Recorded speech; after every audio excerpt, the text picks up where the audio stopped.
Hi everyone, it's Saturday the 18th of August. It's about 8 o'clock in the morning. We've come up really early to do some watering and some harvesting, and I wanted to show you this.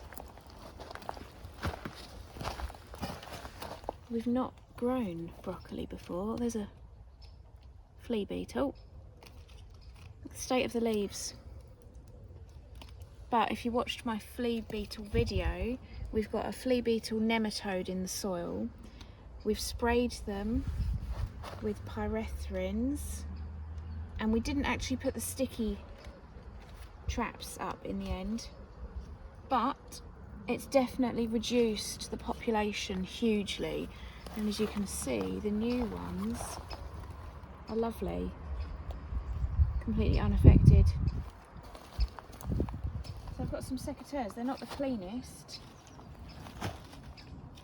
but we're going to take the head out, and then it means that it can grow some side shoots. That's a really thick stem. It's like a trunk. Oh my goodness. Oh, how exciting. How amazing is that? We did that. Well, nature did that, but with a little bit of help. Into the basket you go. And if you're wondering, when I harvest, I always have a bag because of things like onions, anything that has a really strong scent that you don't want getting on everything else. Got another little one here. Can you see that? Got another one there. Got another one there. And then I think this is the Brussels plant. We've got a couple of them, yeah. We might want to actually take off some of these older leaves just so that they've got some more space. We've just come up really quickly for a water and a harvest, and to make the most of the cooler weather. We've woken up today and it's about 10 degrees less than it was the rest of the week. We've just had our 5th heat wave.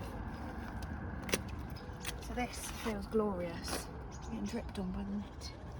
So we've watered with the pump, Jay's plot, and we're going to go down in a second and do mine and see what else we can pick. I hope everyone's okay and surviving this blooming drought. Look at the damage they did. There's one of the offenders. Oh, it's just jumped off. There's one.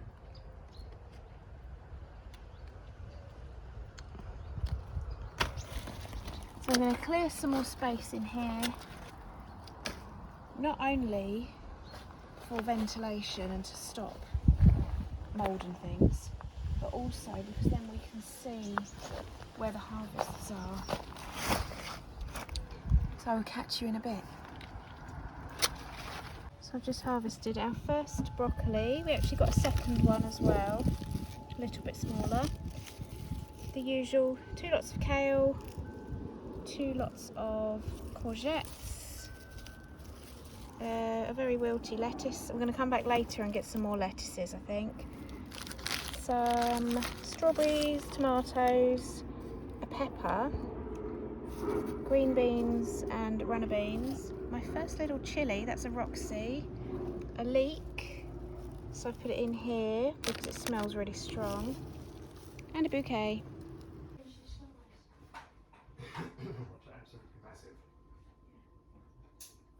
Hi everyone, it's later that same day. We had some wooden posts delivered this week and some spikes to finally sort out the grapevine, and Jay has been working hard. Let me turn you round. So here is the bed where we know that there is a dog buried. We have the grapevine originating here-ish. It will go up the pergola that we're building and across. So at the moment he's put in 1, 2, 3 spikes, and he's about to do the last one for the posts. So we did the same thing in our old garden with a pallet that size to support our grapevine that we had. I think we're going to need another one, so one here and eventually one here. So he's worked it out so that we still have the small service path that will go along in order for us to sort out boundaries and fence replacement and that sort of thing.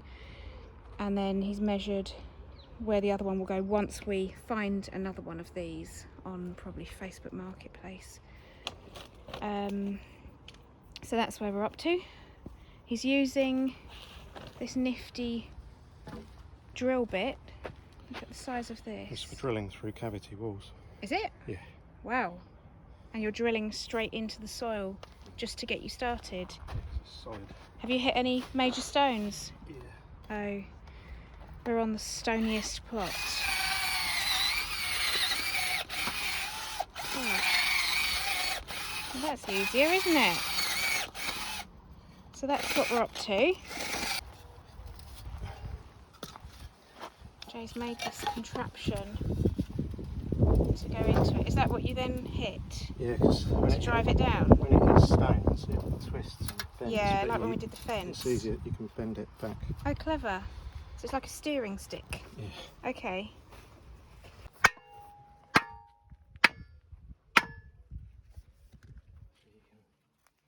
Clever. There you go. If anyone else is in the same situation and you've got the stoniest plot in the world, like we have,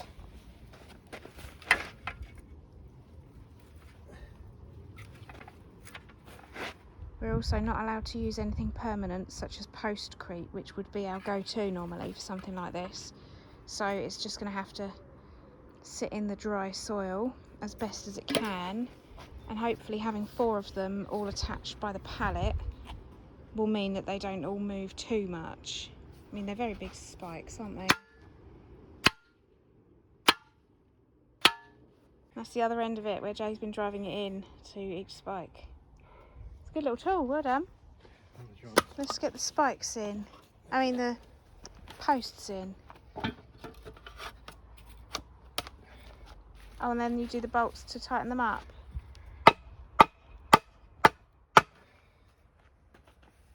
And also, whilst Jay's tightening up the bolts and everything over there, myself and my daughter have been clearing what was a crappy corner.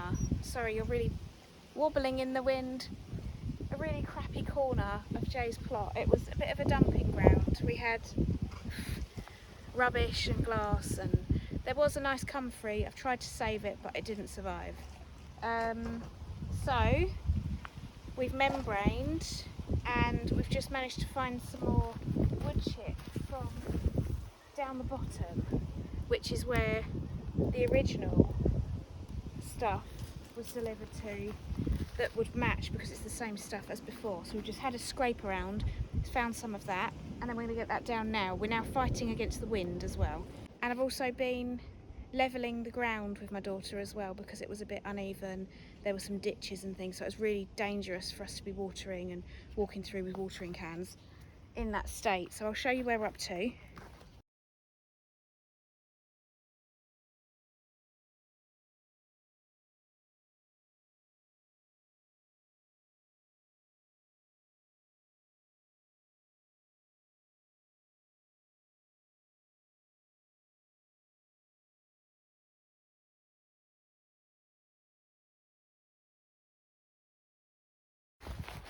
We'll definitely need to raise this bed edge because it's actually lower than the path, but that solved a big area and it hasn't cost us anything. The membrane was given to us and the wood chip was at the bottom. We're going to go and get another one and see if we can top this up a bit more. We're still getting bindweed. Has anybody tried vinegar around the boundary of their plots just to keep the bindweed at bay? I'm seriously thinking about giving it a go.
Jay and our daughter are lifting the pallet on because I'm too short, so I'm filming. That's it, make sure it goes on top, that's it. And ignore how wonky the posts look because he needs to tighten the bolts a bit more, I think. It's cute, isn't it? I think that will work well. And I just found that plastic trellis down there in my shed from when I took over my plot, so we're going to put that along the far edge for the grape to cling onto until it makes it onto the roof. Sorry, I think the wood chip dust has got to me. We've just done 5 big bucketfuls of scrapings at the bottom of the hill and then carried it up, and that's the size of the bucket. And some of them we were jogging with them, so we are sweaty messes right now. And those supports are the diagonal ones that he's made to go in to support it, so that will look really sweet, I think, with the grapevine up and along here, maybe back down some of the poles, I'm not sure, or another trellis here, plastic one, bring the grapevine down so it's a bit of a private spot. And it would also help with the shade because we have the sun rising over there and it sets over there, so we have sun literally all day here.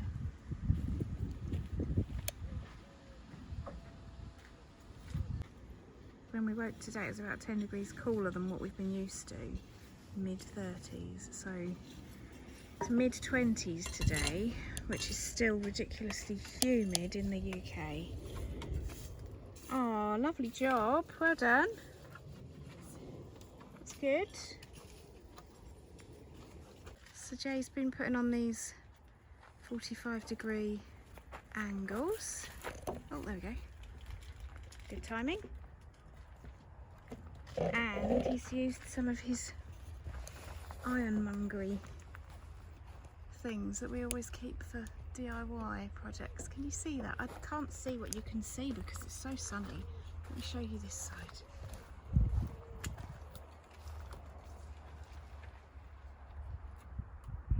I don't know if that's worse.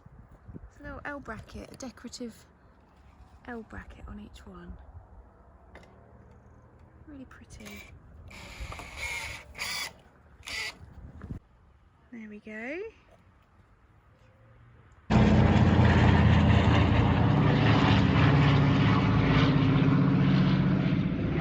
Wow, that was low. So this is where we've got to. Let's put this on, which was the one that I found, part of the one I found on my plot when I took it over. And we've tried to get the grape to cooperate, but it's not. So I'm going to bring some plant ties. I've got some new plant ties. It's on a reel. It's basically Velcro. And you just chop it to the length you want. Hasn't he done a good job? Let me try and show you the details. Can you see that? He's so clever. So the plan is eventually to get another one there to make it a square. I think that'll be enough for the grape, and then just keep it trimmed to what we need. And we've also done the paths. Sorry, I've realised you're very zoomed in. There you go. We did what we could with the wood chip. It needs a bit more. This bit we're not worried about because my tall raised bed from the greenhouse is too tall for the greenhouse. I have to behead the tomatoes quite quickly. So I'm going to get a low one, maybe like a 6-inch one for the greenhouse, and bring the tall one here. So that's why we haven't touched that, and it's very hilly. Can you see the difference? So all of that soil and any bits that are surrounding it will be dug out and put into that raised bed. And I think we need to do a couple more trips of wood chip, but it's going to make things easier in the winter, not having mud underfoot. This area we've sort of just left because we've got things we're storing, and hopefully eventually the pond will go there. Now they've finalised the rules. That's not bad for a few hours, is it? So that's probably it for this week. I hope you've enjoyed that. And we've got a lot more building projects coming up. He wants to do his compost bin / manure bay area behind. That'll be a triple, I think, bay compost system. And we want to build a pond. Now they've finalised the rules. And my shed on my plot is going to take a lot. It needs a new floor, sort out all the rotting bits, and maybe sort out some water collection for this new canopy if we do put a perspex roof on it. So hopefully you enjoyed that, and we've got them projects coming up, so stay tuned if you like that sort of thing. I'll also be looking at our winter crops. I've started some already at home. We've got the kale in the brassica cages doing their thing. Yeah, and that'll probably take us through most of the winter, I can imagine. We'll be mulching and doing all the usual prep, topping up the paths, so there's lots more to stay tuned for. And hope you're all okay and enjoying the cooler weather, slightly cooler. We are about 10 degrees cooler today, which isn't ridiculous as it has been. We've had mid-30s this week, which is our 5th heat wave in the UK this year, which is weird because we started the year, the wettest year for a long time, I think it was, and then we started this run of heat waves and the subsequent drought and the subsequent hosepipe bans, and it's just gone completely the opposite way. So I think next year I need to change how I'm gardening and look a bit more into drought tolerance and water storage especially. That's it for this week, so have a lovely week everyone, and I will see you all soon.